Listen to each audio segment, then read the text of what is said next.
English, a demonic language. The English language has become the de facto universal language of modernity, and for good reason.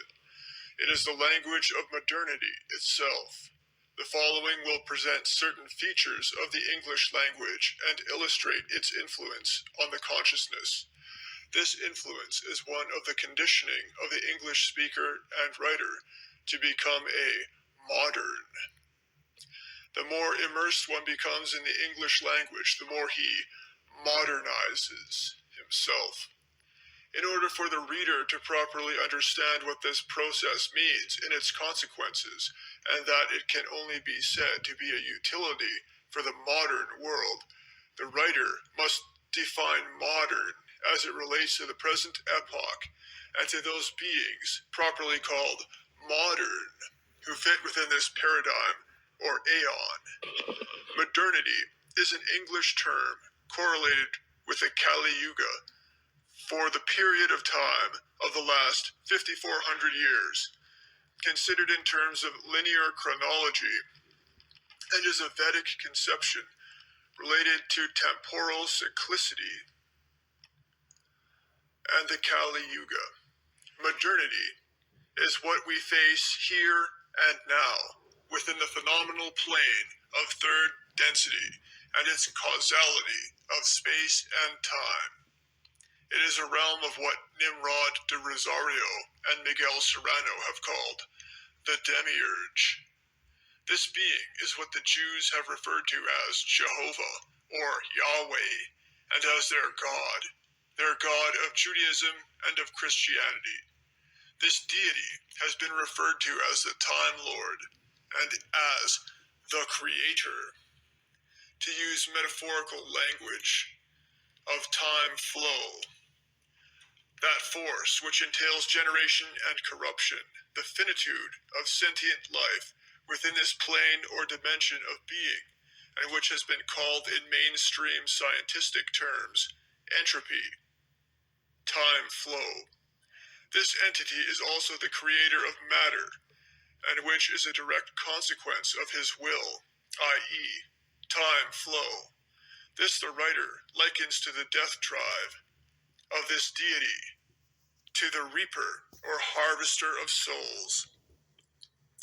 The epoch in which we live is that which exists at the bottom of the cycles of time, which have been generated by this death drive, the will of this being, creating a crystallization of the spiritual forms into matter, a gradual lowering of the vibrational frequency of the energies. The demiurge is thus the ruler of modernity, and all who dwell within modernity are subject to his influence. That is to say, the influence of time flow, entropy, and death. The English language is the language of the demiurge, as it too is a language of finitude, temporalization, and temporality, conditioning the consciousness of the speaker to dwell within time, within the realm of the demiurge, and to facilitate one's destruction through such a temporalization of the consciousness. Why this is will be explained in the following, however obliquely. The English language developed appropriately enough in time, as a result of cross-cultural pollination, as well as the result of a deliberate inclusion of Hebraic elements, themselves a direct result of a Jewish infiltration and grafting in of their own genetico-soulish stock onto the genealogical tree of what came to be known as the English, as well as an intertwining of their own culture with that of the culture of the various Germanic, Mediterranean, and Celtic tribes who formed a polyglot composition in the physical territory that came to bear the name England. The historical developments of English in merry old historical temporalizing England was thus a gradual densification of the flow of cultures and languages, which concentrated in that region of the earth throughout the Piscean Age, the age which was the lowest point in the Kali Yuga. The English language is now language which has matured and become fully formed. However, its formation has led to an atrophy and inevitable breakage with the past. It is in so many respects obsolete machinery that structures the consciousness to think in terms of the time flow of modernity. It conditions the minds to think in terms of time flow, or temporalization, the linear progression of temporality as viewed from the mundane perspective it prescribes and embodies. The language entails the past, present, and future tenses, which render the speaker or reader or writer of it temporalized in his consciousness, and thus removes him from the realm of eternity, that realm or dimension of being in which the being, person, is subject to time flow, generation, and corruption. Entropy, the cycles of time, living in the world, and immersed therein, not in a condition of transcendence therefrom. Hence the function of the English language with its temporalizing influence on consciousness is to render one a worldly being, the more inclined to activity in the world, and oriented thereto, to action within time, that which is undergone, subject to temporality, or the demiurge's influence. Insofar one might call the language demonic, as it situates one's consciousness in the lower planes, and so to speak, disables transcendence, focusing himself on the perishable and tangible, that which is timely, not timeless. However, to play devil's advocate, it could also be said that English enables transcendence from worldliness by virtue of its rendering the concrete particular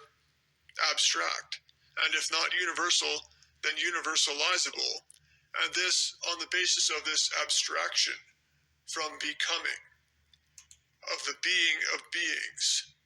rendering the essence an abstract notion through denotation, the formalism of English crystallizing the time flow of becoming into an image, albeit a shadow, of eternity, of the higher planes. Insofar, it is an abstract artificial system of language that is, therefore, false and simulacral, not resonating with the higher. Therefore, it is demonic by definition. That English is a completely formalistic language, lacking in metaphor and poetic imagery, further serves the purposes of the world system through conditioning the consciousness of the English speaker, writer, and reader to think in terms of a quasi-mathematical worldview, a blueprint of utilitarian functionality based upon the false universal or false infinite of the demiurge.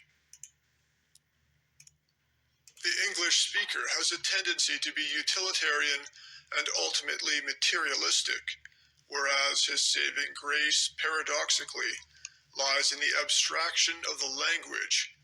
which takes him away from the world of temporality through situating himself within its midst. He nonetheless, by virtue of his rationalistic orientation, becomes bound to the demiurge as incapable of working up the blood memory of the supra-rational intuition, the higher consciousness of the Aryan, and by virtue of the complete artificiality of this linguistic system. He traps himself within the matrix of the demiurge through left brain predomination of consciousness. The English language's formalistic grammatical structure is clumsy and wooden, yet the individual elements of which it is comprised are juxtaposed, and in a logically precise and intricate system in which everything has its place without concrete references existent in a discrete system of artifice. This contrasts markedly with many of the languages of the more chthonic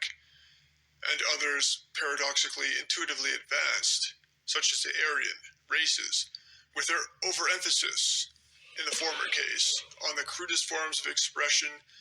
and most coarsely materialistic words usually being little more than a simple reference to material objects of base, subjective states of consciousness, and in the case of the Aryan,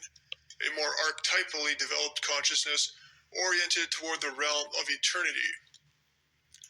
That the English language has an emphasis on description demonstrates its temporality. It describes objects and processes in an abstract and formalistic manner without any purely concrete or metaphorical language, let alone the language of archetypes or of the birds, so-called. As such, it is the language of the angels, the entities with whom the demiurge is bound, as his emissaries and intermediaries, those entities which dwell in higher planes, these planes being accessible through intellection, not the states of consciousness accessible to abstract thought. These are the beings who dwell within the lower astral planes, conventionally referred to as seraphim, or angels. In a way, English is a schizoid language, just as are the people who originally formulated it, or through whom it was formulated. Being predisposed toward an abstract and formalistic way of thinking, and consequently of speaking and writing, and yet, though dwelling in higher planes within the realm of the demiurge, relative to the mundane plane, are nonetheless subject to time flow and the cycles of time, by virtue of their language being temporalizing, with its linearity and multiple tenses, connoting the three temporal ecstasies, past, present, and future. That English is read from left to right entails the activation of the left brain, and hence the logical rigor of the English language activates the modality of consciousness conventionally referred to as masculine, i.e. left-brained, logical, rational, linear. The movement of the eyes while reading or writing from left to right activates the left hemisphere of the brain, the cerebral hemisphere, and thus creates or reinforces that modality of consciousness. This creates over time, and with excessive emphasis on this modality of action, reading or writing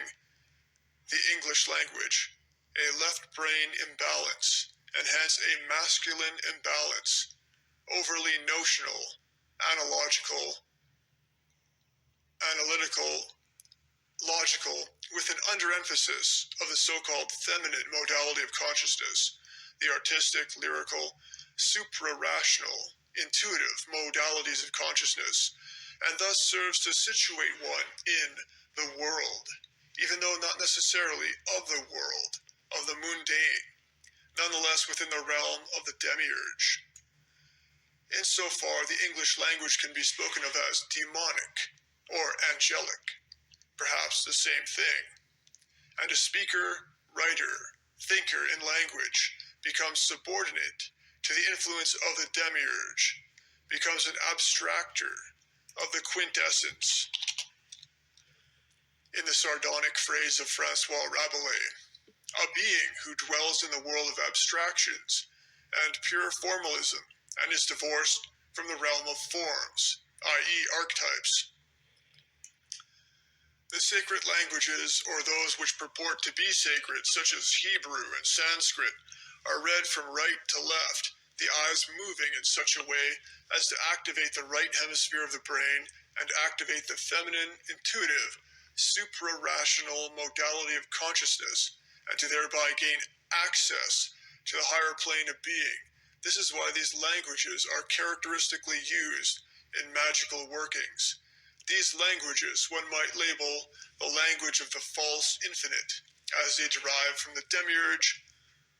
only they exceed the lowest density of the material plane and futilely attempt to employ in themselves being mere syncretic constructs of the chosen people of Jehovah Satan, the attainment of the higher consciousness which they are unable to attain. All linear language which exists in time, and which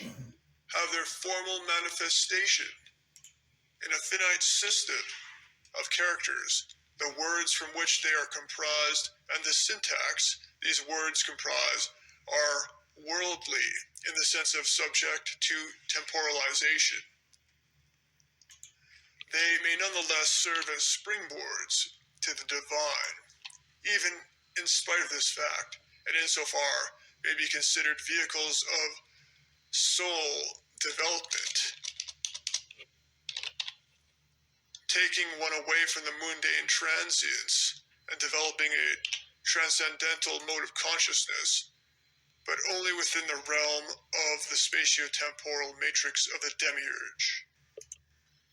The language of English, with its linearity and proximity, its temporalizing nature, owing to its different tenses, works in tandem with its abstract formalism to detach oneself from the spiritual plane and immerse oneself purely within the structure of artificial,